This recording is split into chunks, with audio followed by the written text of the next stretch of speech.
Hello மக்களே, this is Sivakami சேவகஞ்செட்டி. நாங்கள் இன்றைக்கி எங்கே போயிட்டுருக்கோன்னு பார்த்தீங்கன்னா, மயிலாப்பூர் நகரத்தார் சங்கத்துக்குங்க. அங்கே எதுக்கு போயிட்டுருக்கோன்னு பார்த்தீங்கன்னா, இன்றைக்கி நகரத்தார்களுக்கே உரிய நோன்புங்க. தட் இஸ் பிள்ளையார் நோன்பு. இது ரொம்ப எங்கள் வாழ்க்கையில் இது ரொம்ப முக்கியமான நோன்புங்க. இப்போ நாங்கள் மயிலாப்பூர் நகரத்தார் சங்கத்துக்கு வந்துட்டோங்க. அங்கே பார்த்தீங்கன்னா குழந்தைங்களுக்கு நிறையா காம்படிஷன்ஸ் அரேஞ்ச் பண்ணியிருந்தாங்க.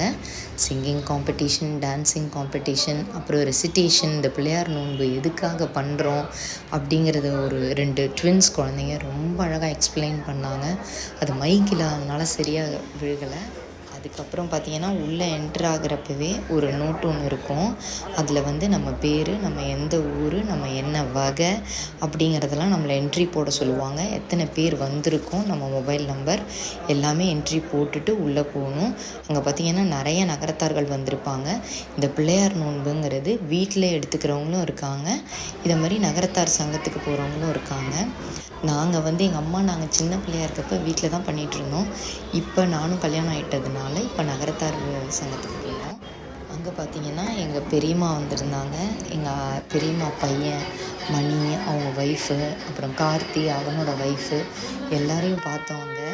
அதுக்கப்புறம் பார்த்திங்கன்னா கல் உப்பு, காளாஞ்சி, மஞ்சள், அப்புறம் நகரத்தார்கள் நடுவீட்டு கோலம் அப்படின்னு எல்லாமே ஏலம் விடுவாங்கங்க.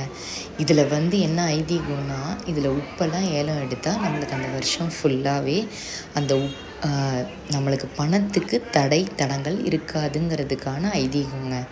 உப்புன்னாலே பொதுவாகவே மகாலட்சுமின்னு சொல்லுவாங்க. அந்த மகாலட்சுமி கடாட்சம் நம்ம வீட்டில் நிறைஞ்சு இருக்கும். அதுக்காக ஏலத்தில் இதெல்லாம் எடுப்பாங்க. ஏலத்தில் எடுக்கிறவங்க வந்து விழுந்து கும்பிட்டு ஆசீர்வாதம் வாங்கி பெரியவங்கள்ட்டேருந்து வாங்கிப்பாங்க. அதுக்கப்புறம் அந்த ஏலம் முடிஞ்சதுக்கப்புறம் தாங்க இலையை எடுத்துக்கிறதுன்னு சொல்லுவாங்க. பார்த்திங்கன்னா இதில் நான் காமிச்சிருப்பேன். இலையை எடுத்துக்கிறதுனா இதுதான். இதில் ஒரு இது மாதிரி ஏற்றி தீபம் ஏற்றி நம்மள்ட்ட கொடுப்பாங்க. நம்ம அந்த தீபத்தை அணைச்சிட்டு சாப்பிட்றவங்களும் இருக்காங்க, அப்படியே வாயில் போட்டுக்கிறவங்களும் இருக்காங்க. அதுக்கப்புறம் பார்த்திங்கன்னா டிஃபன் அரேஞ்ச் பண்ணியிருந்தாங்க. டிஃபன் சாப்பிட்டுட்டு வீட்டுக்கும் வந்தாச்சுங்க.